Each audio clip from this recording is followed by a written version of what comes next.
All right, what's going on, everybody? I'm here with Dreamville's own Cozz, Yes, what up? and he's in Vancouver today for a show. Yep. So you had your off day yesterday. So what did you do in your off day, man? What did I do? I slept because I didn't only get too much sleep on the road. So I slept a couple hours, went to the gym, ate some food, went to the studio, Yeah. and that was that. Yeah, well, as you can see, we are in a frozen yogurt store. Yes. So I don't think people will understand, but how about you tell them? So what's so familiar about frozen yogurt to Cozz? So look, man, my job before rap was Pinkberry. I used to work at a Pinkberry, just serving yogurt. And yeah, I hated that shit. I hated that job so much, but I love the yogurt, you feel me? So this feels like a place that I hate and love at the same time. Yeah, yeah. And then, it's either with my mom and dad living situation, I either had to have a job or go to school. So I had to have a job and provide for myself and shit, so. Yeah, and you said you ended up quitting the job? Hell yeah, I quit right after I dropped Dreams. I dropped the song Dreams, and I started getting meetings and shit, and it was funny because I actually had, the day I quit, I was supposed to go into work, and I just texted the boss like, yo, I ain't gonna be able to, I ain't gonna be able to make it. And I went to this meeting, I actually met with the gang, and we ate at crustaceans and shit. So yeah, it was a fucked up way to quit, but I did it. So after the job, how long of a gap was there since you got signed to Dreamville? And like what really occurred in between? You said after the job? Yeah. The gap? Shit, it was pretty quick. It was probably like a 2-week gap. 2 weeks? Oh man. After I quit. Because I quit when I started getting meetings and shit. So like, okay. I was like, fuck it, like, I'm gonna pursue this rap shit. I think 2-3 weeks later, 3 weeks later, maybe even a month. I think a month later is when I met Cole and got signed and shit. That's pretty quick, man. Yeah. Speaking of Cole, like you said, I'm sure you watched it too. There's this the Lil Pump and J. Cole interview. Yeah. So I watched the entire thing, and there was this one thing that he was talking about. He was like, when J. Cole was trying to pop off in the music industry, there was a lot of things that were different. For example, like labels had a lot of control, radio was really dominant. Right. But for Lil Pump's instance, you could literally blow up off the internet. Yeah. And Cole was 33, Pump is 17. You're like right in the middle. Right. 25? 24. 24, okay, yeah. So did you kind of experience both sides of the music industry in those ways?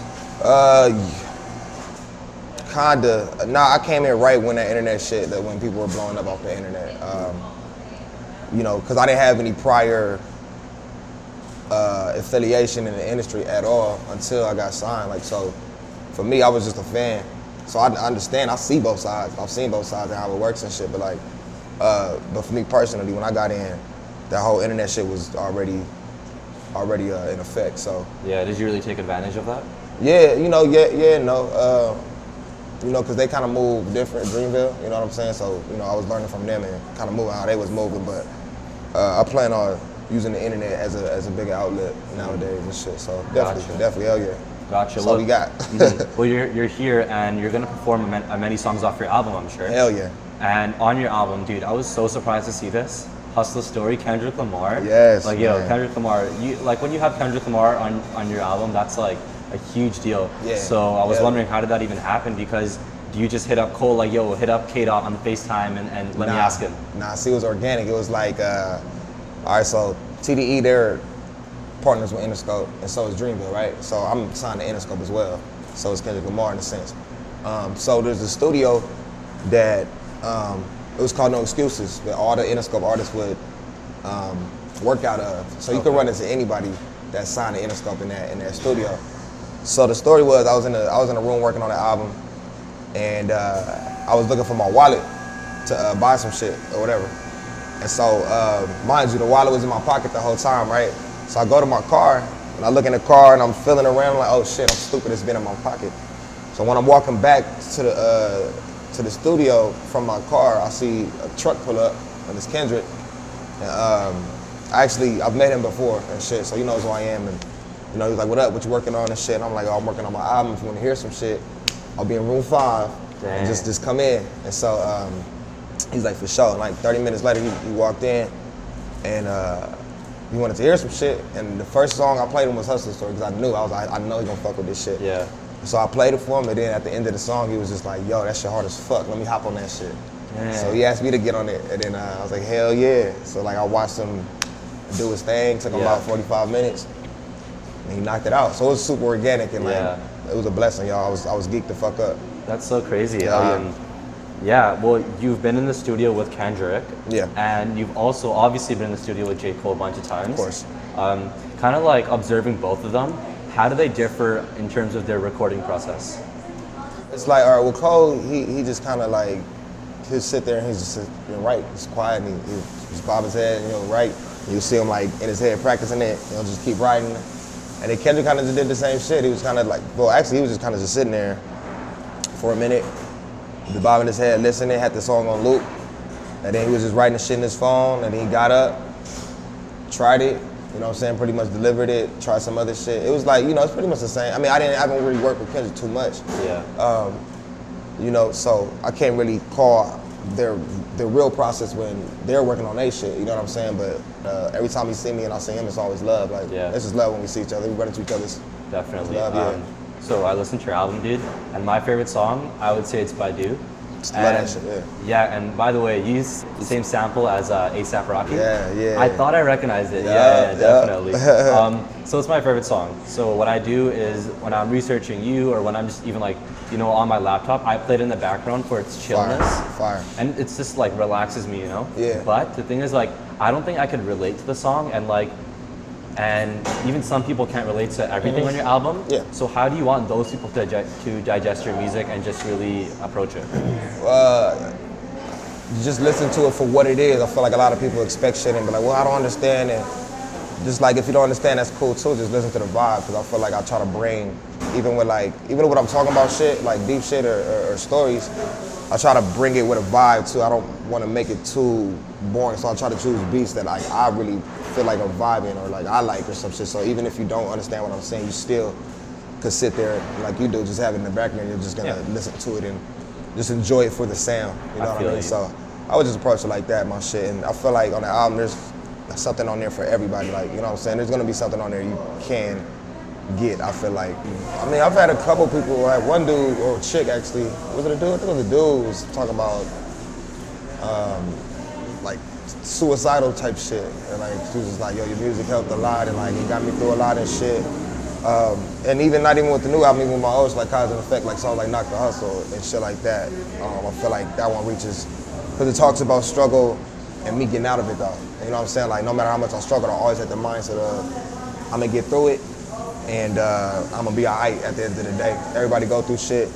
It's all about getting through it and getting stronger and learning from your experiences and shit. So yeah, I've had a couple people like, yo, like I was really, really going through tough times and your music helped. And for me to hear that shit is still like, it makes me weird. It feels weird, you know what I'm saying? Like, goddamn, like, a good way or in a good way, in a good way. Like, it's just like damn, you know what I'm saying? Like, I never, now that I'm like, you know what I'm saying? I'm sort of like a role model to certain people. And like, it's weird, like being from nothing and just a regular ass dude to people telling me that type of shit. It's kind of scary.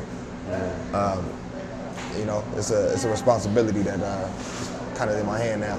Yeah, it's kind of out of your control. Yeah, it's kind of out of my control, yeah. Yeah, definitely. I'm gonna pull out this one lyric from the song that was on the album. And I really enjoyed it. So it was on the song called Not a Minute More. Yeah. I really like that song. Thank you. You said, I got 4 words, not a minute more. Me and broke, had to get divorced. I loved her once, but I was getting bored.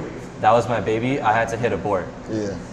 You know, reading that, I'm just kind of thinking, you got signed to Dreamville, but it seems like you're not satisfied with where you are exactly. So what is it that you're so eager for?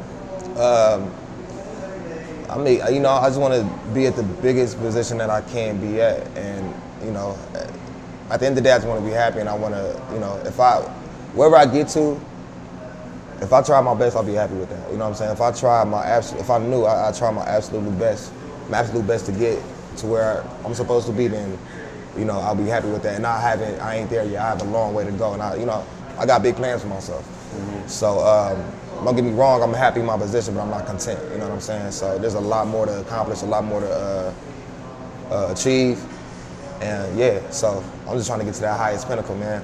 Yeah, so, I'm rooting for you, man. I'm rooting for you. Yeah, it's gonna happen. It's gonna take its time. Ib from Dreamville. That's like the president of Dreamville, right? Ib. Yeah, Ibrahim Mohammed. Ibrahim, yes, sir. So he confirmed over Twitter. To a fan that was asking, oh, when is Revenge of the Dreamers 3 gonna come out? And he was like, this year. So I saw that and I'm like, dang, I really like the old one, and Backseat was dope. Thank you. With Ari Lennox, that was sick. Thanks. So going into this next one, as a group, how much creative freedom do you have? Oh, I got 100% creative freedom. Nobody tells me shit. I make Yeah. the music, yeah. Like, I mean, before I ever got signed, like Cozz and the Fate, I did that. That shit was done. You know what I'm saying? Oh, those songs were done? That shit was oh, done. I see, I see. Before I got signed, Cozz and the Fate, I did that shit on my own. Yeah. Me and my producer, with nobody in my ear telling me how to make music. So Yeah. they already trusted me that I could do that by myself. And Dreamville as a label, they're like that anyway. They ain't gonna ever tell us how to make our music or what to make. They'll give us opinions, like, yo, I don't really like this song. I feel like you do this better. But they'll never be like, you need to be making this. You know what I'm saying? And that's why I fuck with the label so heavy. Oh, yeah. So I have full creative control of my shit. Hell yeah. Yeah, so in this new one, like, will we be hearing a lot of Cozz or no? Yeah, I mean, yeah. Dang, yeah. Honestly, yeah. We haven't really been working on it. I think we all just been busy. We all Kind of have your own personal things that you have Yeah, to do. we've been like, Jizz been on tour. I'm on my tour. Boz is Cozz just finishing dropped his KOD. album. He's on Cozz tour dropped with KOD. Young Thug, He's about to yeah. get ready for his tour. So Yeah. it's like we haven't had time to really collectively. We're just all making our own records solo, and we'll see what happens. You'll see what honestly, happens. yeah, we'll Got see you. what happens. Yeah. Well, dude, I'm really glad you took time to talk to me today. Thanks for having me. And I'm sure the fans will love you performing your album there. Yes, I hope so. Yeah. Vancouver's gonna show you love, man. Thank you, Cozz. Thank you, man. All Thanks right. for. This. Yeah, no problem, Yeah. man. You guys gotta check out Cozz's new album, Affected. It's on Spotify and Apple Music everywhere. Everywhere. He's gonna kill it in Vancouver today. Yep. And this is Cozz, and you're watching 101. That's your boy Cozz. Let's get it. All right, sick, man. Thank you so Hell much, yeah. dude. You want Thank your you. ice cream or no? Hell yeah, I'm about to get some yogurt. I would get it with you, but like we're fasting. Yo, you guys are fasting? Oh, okay. Oh, you have to like sign into your Facebook. It's I don't even know my face. You guys still even have Facebook? Yeah. I don't even have Facebook, Yeah, bro. true.